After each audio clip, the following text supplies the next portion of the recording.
అలాగే ఆరు సరిగ్గా రాజ్యాలు వస్తున్నా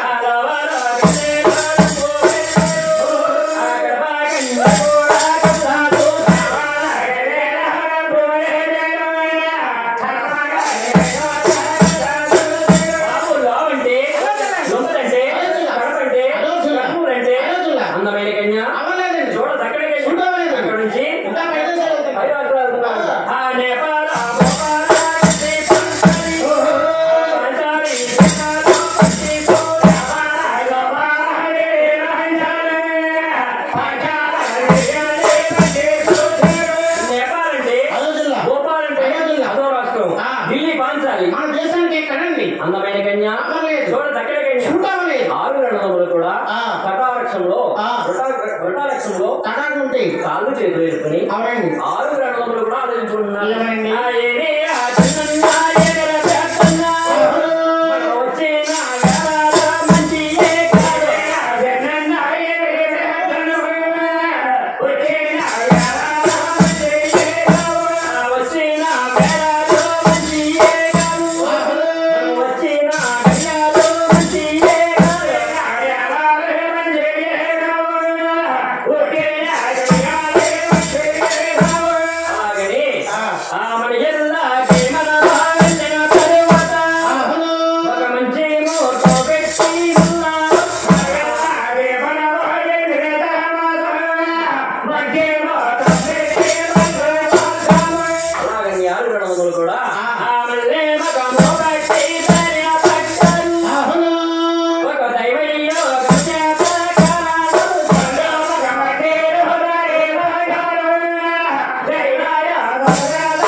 పరిపాలించే మహారాజు అంటే మంగాదేవి తండ్రి గారు సప్త సముద్రములలో మంత్రులుగా ఉన్నారంట తీసుకుని అలా బజార్ మీద వస్తా ఉన్నారంట.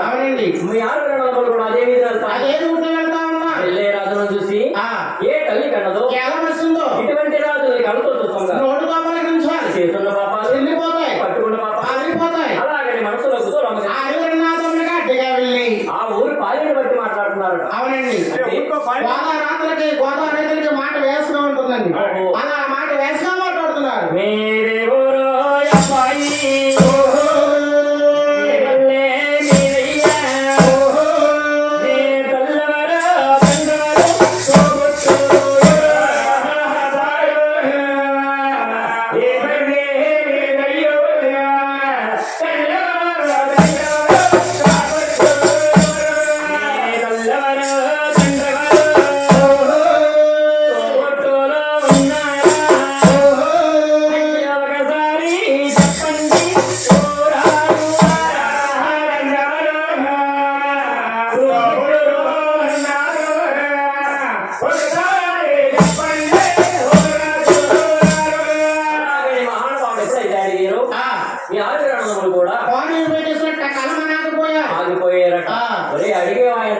చెప్పేవారు చిన్నవారు. అవునా? నలుగురు నాలుగు మాటలు మాట్లాడితే ఆ పెద్దవారిని ఎక్సైజ్ చేసినట్టు అప్పుడే ఎక్సైజ్ చేస్తావా? అదే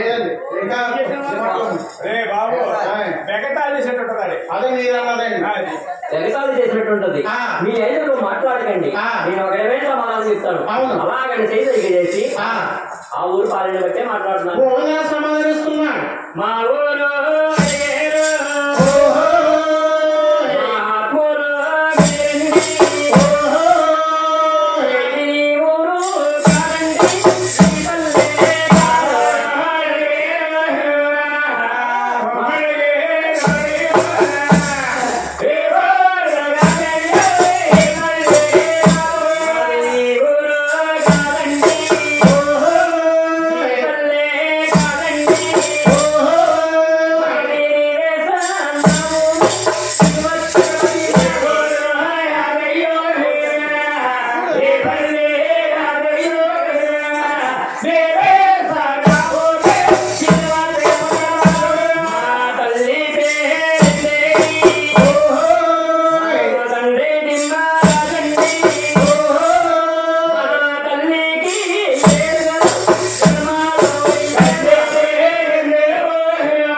కూడా పిల్లలు పెద్దది కావచ్చు. ఎవరు రాజ్యాలు వేస్తున్నారు, ఎవరు భూముల వారు వెళ్తున్నారు. మా ఇంటి దగ్గర ఉన్న చిన్న తమ్ముడు శ్రీనివాసుడికి కన్ని కోసం వచ్చి తిరుమల వెళ్ళి చూస్తాం. అందమైన గన్య నాకు ఎవరు లేదండి, చక్కటి లేదు. మీ ఊరు మీద మా ఊరు నా ఊరి మాత్రం మహారాజా మీసాలు పెట్టండి. బాబు మా ఊరు ఏదో పడతారని నేను ఎనలేదు ఇది ఊరు అన్నారు. మాది నివేశం, నా ఊరు దిగువ తిరుపతి కాపల స్థలం అండి. దిగువ తిరుపతి ఏంటి తండ్రి గారి పేరు ఆయన ఏంటి ఆ పేరు తెలియదు తల్లిగారి పేరు ఏం చేయగారండి. నాయన